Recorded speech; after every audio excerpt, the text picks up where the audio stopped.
आदाब नमस्कार, मैं शाहिद उमैर। स्वागत है आप सभी का सियासत टीवी के साउथ इंडिया एक्सप्रेस में। आइए देखते हैं मुख्य समाचार। केंद्रीय गृह राज्य मंत्री बंदी संजय कुमार ने आरोप लगाया कि लोकसभा में विपक्ष के नेता राहुल गांधी विदेश यात्राओं के दौरान देश का अपमान कर रहे हैं और देश की चुनावी प्रणाली की भी आलोचना कर रहे हैं। राहुल गांधी भारत छोड़ो एमओएस ने विदेश में भारत को बदनाम करने के लिए राहुल गांधी की आलोचना की और उनसे अपनी टिप्पणी के लिए माफ़ी मांगने को कहा। उन्होंने कहा कि राहुल गांधी को इस देश में रहने का कोई अधिकार नहीं है और भाजपा के एकता के नारे को दोहराते हुए कहा कि इस देश में केवल एक तिरंगा फहराना चाहिए। शेरिलिंगमपल्ली विधानसभा क्षेत्र के अंतर्गत गच्चीबौली में पार्टी के रंगारेड्डी शहरी जिला इकाई द्वारा आयोजित भाजपा सदस्यता अभियान में बोलते हुए संजय ने कहा, आगामी जीएचएमसी चुनाव में कांग्रेस, बीआरएस और एआईएमआईएम के साथ चुनाव लड़ेंगे, लेकिन वे भाजपा को मेयर पद का हासिल करने से नहीं रोक पाएंगे। बीआरएस के विधायक पी कौशिक रेड्डी को आज हैदराबाद में पुलिस ने घर में नजरबंद कर दिया ताकि उन्हें बीआरएस स्कार्फ देने के लिए दल बदलू विधायक अरेकापुडी गांधी के घर जाने से रोका जा सके। उन्हें घर छोड़ने से रोकने के लिए कोंडापुर में कौशिक रेड्डी के आवास के बाहर पुलिसकर्मियों को तैनात किया गया था। पुलिस ने गांधी के आवास पर भी सुरक्षा बढ़ा दी है, जिन्होंने घोषणा की है कि अगर कौशिक रेड्डी उनके घर नहीं आएंगे तो वह उनसे मिलने आएंगे। गांधी जो बीआरएस टिकट पर विधानसभा के लिए चुने गए थे, लेकिन जुलाई में कांग्रेस पार्टी में शामिल हो गए। उनको सोमवार को लोक लेखा समिति के अध्यक्ष के रूप में नियुक्त किया गया।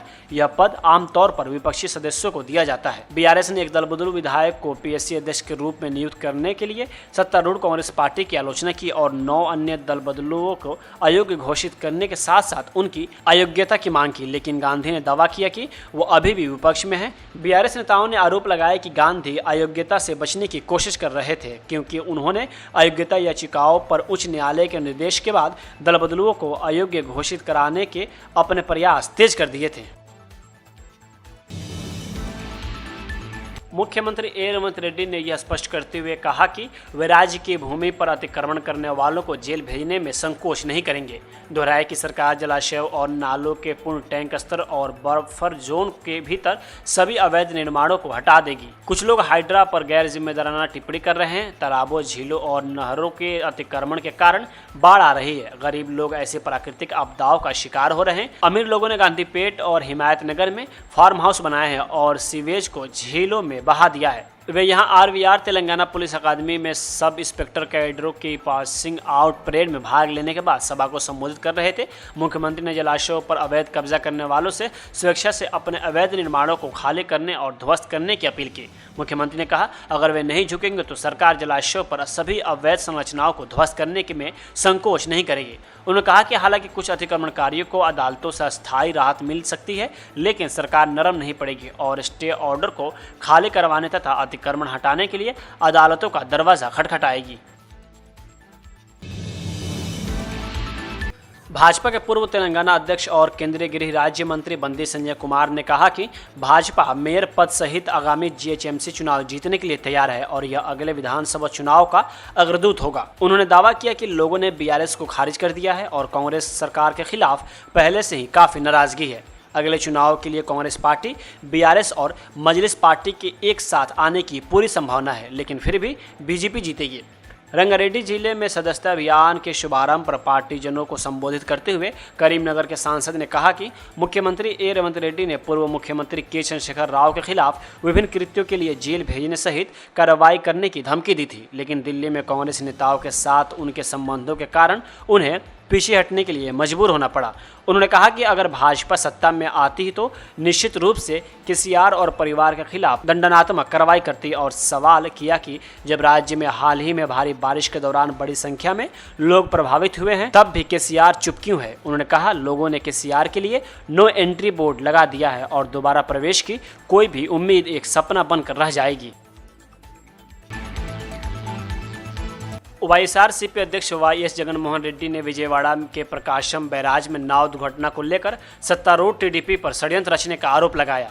बैराज से टकराने वाली नावों के वाईएसआरसीपी नेताओं से संबंधित होने के आरोप के लिए मुख्यमंत्री एन चंद्रबाबू नायडू पर पलटवार करते हुए उन्होंने कहा कि नावों को पिछली टीडीपी सरकार के दौरान अनुमति दी गई थी और टीडीपी के विजय समारोह में उनका इस्तेमाल किया गया था। उन्होंने दावा किया कि नाव मालिक पिछले 4 महीनों से चंद्रबाबू नायडू के नेतृत्व में अवैध रेत खनन में लगे हुए थे। घटना के सिलसिले में 2 लोगों की गिरफ्तारी कर जगन मोहन रेड्डी ने दावा किया कि कोमती राम मोहन टीडीपी के एनआरआई विंग के प्रमुख कोमती जयराम के रिश्तेदार थे, जबकि उसादरी की तस्वीर टीडीपी नेता और मंत्री नारा लोकेश के साथ देखी गई है। उन्होंने गुंटूर जिला जेल में पूर्व सांसद नगदीदाम सुरेश से मुलाकात के बाद मीडिया को संबोधित किया। उन्होंने 4 साल पहले टीडीपी के कार्यकाल पर हमले से संबंधित एक मामले में पिछले सप्ताह गिरफ्तार किया गया था। जगन ने सुरेश को आश्वासन दिया कि गलत मामले में उनकी गिरफ्तारी के बाद पार्टी हर तरह से उनके साथ खड़ी रहेगी और उन्हें इस चुनौतीपूर्ण समय में मजबूत बने रहने के लिए प्रोत्साहित करेगी। उन्होंने सुरेश की गिरफ्तारी को अवैध करार दिया और कहा कि राज्य ने सत्ता का ऐसा दुरुपयोग पहले कभी नहीं देखा। उन्होंने चेतावनी दी कि टीडीपी सरकार हमेशा नहीं चलेगी और वाईएसआरसीपी के सत्ता में लौटने पर उसके नेताओं पर मामला दर्ज कर उन्हें जेल भेजा जाएगा। उन्होंने आरोप दोहराया कि मुख्यमंत्री नायडू के कुप्रबंधन और लापरवाही के कारण बाढ़ के दौरान लगभग 60 लोगों की मौत हुई। कर्नाटक के मांड्या में गणपति विसर्जन के दौरान 2 समुदाय में हुई झड़प के बाद 52 लोगों की गिरफ्तारी हुई है। कर्नाटक के गृह मंत्री जी परमेश्वर ने इसकी जानकारी दी।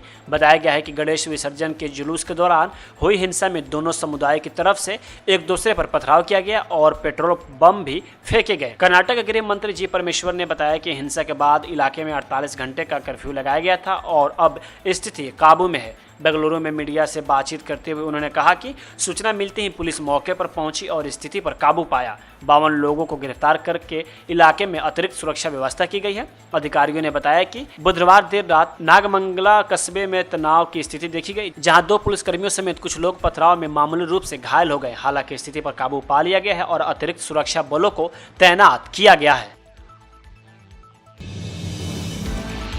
वरिष्ठ नेता और सीपीआईएम के महासचिव सीताराम येचुरी का आज निधन हो गया। उन्होंने 72 वर्ष की उम्र में अंतिम सांस ली।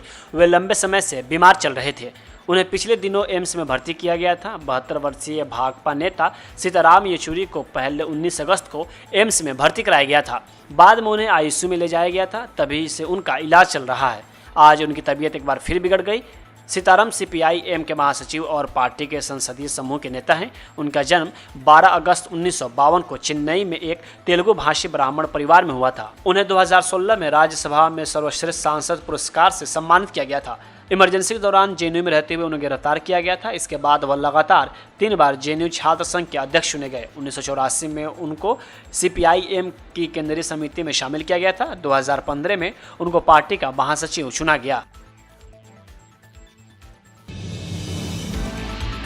साउथ इंडिया एक्सप्रेस यहीं होता है समाप्त। मुझे दी इजाज़त। बाकी खबरों के लिए बने रहें सियासत टीवी के साथ।